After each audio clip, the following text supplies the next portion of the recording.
की शुरुआत में दुकान वाला उस बंदे से कहता है कि इस बार तो तुम्हारी किस्मत बड़ी ही पौड़ी जैसी निकली, क्या एक बार फिर से ट्राई करना चाहोगे। वो बंदा तो अपनी बेइज्जती होता हुआ देखकर काफी ज्यादा गुस्सा हो चुका था। उसने डिसाइड कर लिया था कि अब तो वो कैसे भी करके इस लकी ड्रॉ के अंदर से कुछ ना कुछ तो जीतेगा। इसलिए वो लगातार बहुत सारे पैसे देता है और सारा का सारा जो स्टोन था उन्हें काटना शुरू कर देता है कि कम से कम किसी के अंदर तो कुछ निकलेगा। लेकिन बेचारे की फूटी किस्मत, वो जितना भी पत्थर काटता हर एक के अंदर कुछ भी नहीं था, सबके सब खाली होते हैं। वो कह रहा था कि अरे यार ऐसा कैसे हो सकता है कि एक के अंदर भी कुछ ना हो, कहीं ये दुकान वाला मेरा काट तो नहीं रहा ना। दुकान वाला उस बंदे को और ज्यादा चढ़ाते बढ़ाते हुए कह रहा था कि एक बार फिर से काट के देखो ना, क्या होता है इसके अंदर कुछ निकल आए। इतनी जल्दी हार माननी थोड़ी चाहिए। वो बंदा जोश में आकर दोबारा यहाँ पर उसे जैसे ही काटने वाला होता है, बादल वहाँ पर आकर कहता है कि रुक जाओ, इसे मत काटना। मैं दूर से ही महसूस कर सकता हूँ कि यहाँ पर जितने भी स्टोन रखे हैं ना वो सब के सब खाली है। तुमने बिल्कुल ठीक कहा, ये दुकान वाला तुम्हारा काट रहा है और तुम्हारा काट काट कर आधा कर दिया है। अगर ऐसे ही काटते रहोगे ना इन स्टोन को तो पूरा ही काट देगा तुम्हारा। दुकान वाला बातें से कहता है कि आखिर तू है कौन और यहाँ पर मेरा धंधा बर्बाद करने के लिए आया है। तू कैसे कह सकता है कि सब के सब खाली है, किसी न किसी में तो कुछ होगा ही ना। बातिन कहता रुक अभी तुझे बताता हूँ। इसके बाद बातिन ने अपनी पावर का इस्तेमाल करते हुए जितने भी बचे हुए पत्थर थे सबके सबको काट दिया था, जिसके अंदर कुछ भी नहीं होता, जैसा कि बातिन ने वहाँ पर पहले ही कह दिया था। ये देखकर वो बंदा दुकान वाले को पकड़ता, उसका गला दबाते हुए कहता है कि आखिर तू मेरे साथ गद्दारी कैसे कर सकता है, तूने मेरे इतने सारे पैसे खाए, चल निकाल फटाफट से सारे पैसे। वो बंदा वहाँ पर काफी ज्यादा गुस्सा हो चुका था। वो अपनी पावर का इस्तेमाल करते हुए कह रहा होता है कि तुम लोगों ने आज यहाँ पर मेरा धंधा चौपट कर दिया, इसलिए मैं किसी को नहीं छोड़ूंगा। वो अपनी पावर का इस्तेमाल करते हुए सीधा बाचन से ही भिड़ जाता है ताकि वो उसकी जान ले सके, क्योंकि उसी ने उसका धंधा बर्बाद किया था। वो अपने स्पिरिचुअल स्नेक का इस्तेमाल करते हुए बाचन के ऊपर अटैक करता है, लेकिन बाचन ने तो उसके स्नेक को एक ही बार में काट दिया था। ऐसे बचकानों से लड़ना तो बाचन के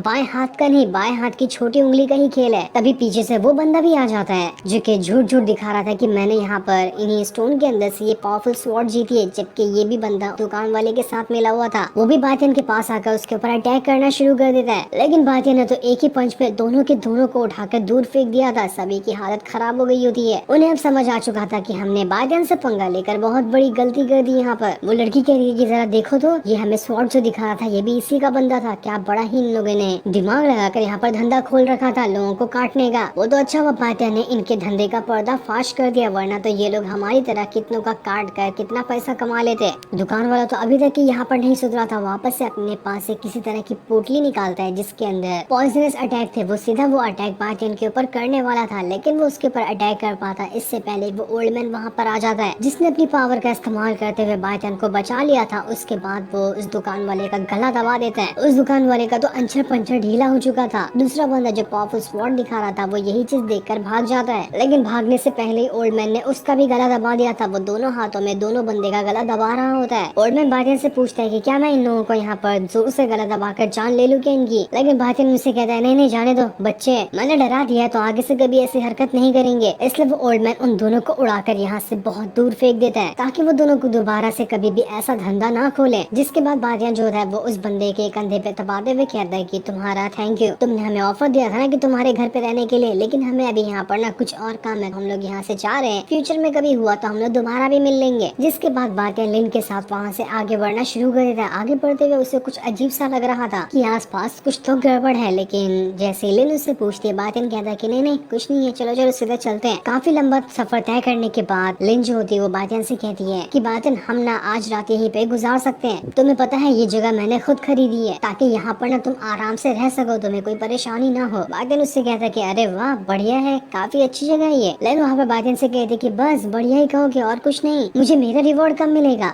मेरे लिए तुम्हारे पास कुछ नहीं है क्या, मुझे भी कुछ चाहिए। बातियन उससे कह रहा होता है इतनी जल्दी नहीं, पहले मेरा भरोसा एकदम अच्छी तरह से तो जीतो, जब तक तुम मेरा साथ देते रहोगे और मेरे पर आंख बंद करके भरोसा करोगे तो उसी तरह से मैं भी तुम्हारे पर भरोसा करूंगा, और उसके बाद मैं तुम्हारे लिए एक ऐसी पिल बना कर दूंगा जो तुम्हारी मदद करेगी मार्शल किंग रेल्म के अंदर ब्रेक थ्रू करने में। मैं जा रहा हूँ कमरे के अंदर आराम से बैठकर अपना पिल रिफाइन करता हूँ, मुझे डिस्टर्ब बिल्कुल भी मत करना, अगर डिस्टर्ब करोगी तो जो पिल मैं तुम्हारे लिए बनाने जा रहा हूँ वो खराब हो जाएगी। लिन कहती है ठीक है बातियन मैं नहीं जाऊंगी, कुछ भी डिस्टर्ब नहीं करूंगी, बल्कि यहाँ पर तुम्हारा ख्याल रखूंगी ताकि कोई भी दूसरा घुस ना जाए कमरे में। लिन वहाँ पर सुबह से रात तक के इंतजार करती है, लेकिन अभी तक के बातियन अंदर से बाहर आया ही नहीं था। लेकिन रात को उसे कमरे के अंदर से काफी ज्यादा ऑरा बाहर निकलते हुए दिखाई देता है। उस ऑरा को देखकर लिन समझ चुकी थी कि जरूर ऐसा लग रहा है यहाँ पर बातियन ने पिल को रिफाइन कर लिया होगा, इसी वजह से तो यहाँ पर इतना ज्यादा ऑरा निकल रहा है। वाह कमाल की बात है, वो ऑरा इतना स्ट्रॉन्ग था कि आसपास बिल्कुल बिल्कुल तूफान ही आ जाता है। न जाने अंदर बातियान क्या ही कर रहा था। काफी देर तक चलने वाला ये तूफान कुछ देर बाद बिल्कुल शांत सा हो जाता है। ये देखकर लिन एकदम ज्यादा खुश हो जाती है कि लगता है बातियान ने पिल को रिफाइन कर लिया। अब मैं जल्दी से खाकर यहाँ पर मार्शल किंग रैल में ब्रेक थ्रू कर जाऊंगी। जिसके थोड़ी देर बाद बातियान भी कमरे के अंदर से बाहर निकल कर आ चुका था। बाहर आने के बाद वो लिन के पास आता है और उसे कहता है कि देखो ये पिल है, यही मैंने तुम्हारे लिए रिफाइन की है। देखो इसे फ्री में नहीं दे रहा हूँ। यहाँ पर अगर तुमने आगे चलकर कभी भी मेरा भरोसा तोड़ा ना, तो मैं यहाँ पर तुम्हारी मार्शल किंग रैन में ब्रेक थ्रू कराने की मदद कर रहा हूँ। आगे क्या अंजाम कर दूंगा तुम्हारा, इसके बारे में तुम सोच भी नहीं सकती। इसलिए मेरा भरोसा मत तोड़ना और लो इसका इस्तेमाल करके अपना ब्रेक थ्रू करो। जो सुनकर वहाँ पर लिन काफी ज्यादा खुश हो जाती है और खुश होने के बाद वो उस पिल को खा लेती है। जैसे उसने पिल को खाया था,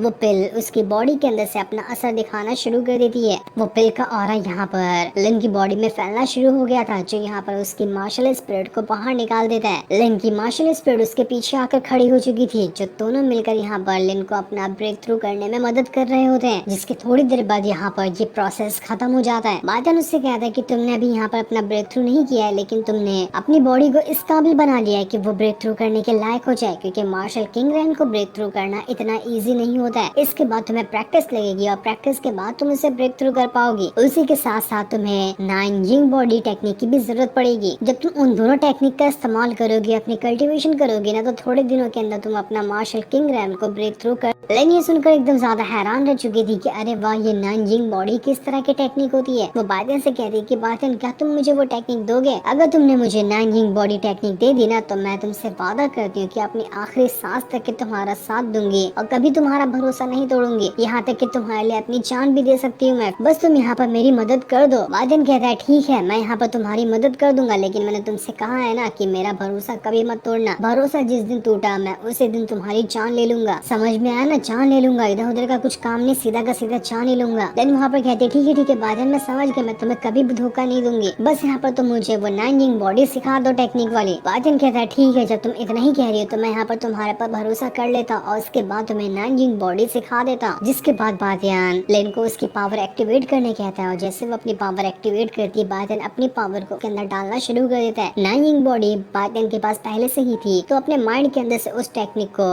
लिन के माइंड के अंदर ट्रांसफर कर रहा था, ताकि थोड़ी देर के अंदर लिन भी यहाँ पर उस टेक्निक को सीख जाए। जिसके थोड़ी देर बाद लिन के चारों तरफ 9 यिंग बॉडी जो थी, उसके टेक्निक के जो स्पेल वगैरह थे वो लिखा जाते हैं। वो सारे के सारे स्पेल अब धीरे धीरे करते हुए लिन की बॉडी के अंदर समा रहे थे, ताकि उससे भी वो 9 यिंग बॉडी आ जाए। थोड़ी देर के अंदर यहाँ पर लिन ने 9 यिंग बॉडी को करना सीख लिया था, जिस चीज को देखकर वो बहुत ही ज्यादा खुश हो जाती है। भागते हुए जैसे ही बातियान के पास आ रही थी, उसका पैर फिसल जाता है, जिस वजह से वो बातियान के ऊपर गिर चुकी थी। पर वो खुद को संभालते हुए बातियान से कहती कि बातियान, तुम्हारा बहुत बहुत शुक्रिया। तुम नहीं जानते कि यहाँ पर तुमने मेरी कितनी ज्यादा मदद की है, ये एहसान मैं तुम्हारा कभी नहीं भूलूंगी। बातियान कहता है ठीक है, अब यहाँ पर टाइम वेस्ट मत करो, जाओ अपनी प्रैक्टिस करो। प्रैक्टिस करने के दौरान अगर तुम्हें कभी भी किसी चीज में डाउट होता है या फिर कोई क्वेश्चन आता है ना, तो मुझसे पूछ लेना, मैं यहीं पर हूँ, मैं तुम्हारी आकर मदद कर दूंगा। ये सुनकर लिन शर्माते हुए बातियान का थैंक यू कहती है दोबारा से, और शर्माते ही वहाँ से वो चली जाती है। लिन के जाने के बाद बातियान जो था वो जूजिंग टावर के उसे पावरफुल बंदे से कह रहा होता है कि तुमने काफी कुछ देख नहीं लिया, मुझे पता है कि तुम ना बहुत देर से मेरा पीछा कर रहे हो, मैं तुम्हारे बारे में पहले ही जान चुका था, तो अब और ज्यादा छुटने की जरूरत नहीं है, मेरे सामने आ जाओ। बातियान उसके पास जाकर कहता है कि अच्छा, ये तुम हो ना जूजिंग टावर वाले, आखिर तुम्हें मुझसे क्या काम आ गया, तुम मेरा पीछा क्यों कर रहे हो? वो बंदा वहाँ पर बातियान से कह रहा था कि बिल्कुल, जूजिंग टावर के मास्टर ने सही कहा था कि तुम कोई मामूली बंदे नहीं हो, तुम बिल्कुल ही एक्स्ट्रा ऑर्डिनरी हो। बस यही चीज जानने के लिए मैं तुम्हारा पीछा कर रहा था, जो अब मुझे पता चल गई। जब तुमने जूजिंग टावर के अंदर वो एग्जाम देकर टॉप फ्लोर को हासिल किया था ना, तभी से मैं तुम्हारे ऊपर नजर बना के रखे हुए था कि आखिर कोई ऐसा मामूली बंदा इतना आसान तरीके से मेरे टेस्ट को ह्यूमिलेट करते हुए जीत जाए। तुमने मेरा टेस्ट नहीं जीता, बल्कि उस टेस्ट की बेइज्जती कर दी थी, मानो कि वो कोई बच्चों का खेल हो। तभी से मैं चाह रहा था कि मैं तुमसे मिलूं और तुमसे बात करके देखूं। बातियान कहता, देखो यहाँ पर चिकनी चुपड़ी बातें करके ना बातों को घुमाओ मत, जो काम है तुम्हारा साफ साफ बताओ, वरना तुम यहाँ से जा सकते हो। वो बंदा कहता है आओ चलो हम शराब पीते हैं, शराब पीते पीते यहाँ पर आपस में बातें करेंगे। इसलिए बातियान भी उसके साथ शराब पीने के लिए टेबल पर आकर बैठ जाता है। बैठने के बाद वो बंदा वहाँ पर शराब वगैरह लगा देता है और उसके बाद बातियान से कहता है कि मेरे पास ना तुम्हारे लिए एक सवाल है, मुझे बस उसका जवाब जानना है, उसके बाद मैं यहाँ से चला जाऊंगा। लेकिन वो सवाल क्या था वो अभी हमें नहीं बताया जाता। जो सीन दिखाते ही ये एपिसोड यहीं पर एंड हो जाता है। Thanks for watching.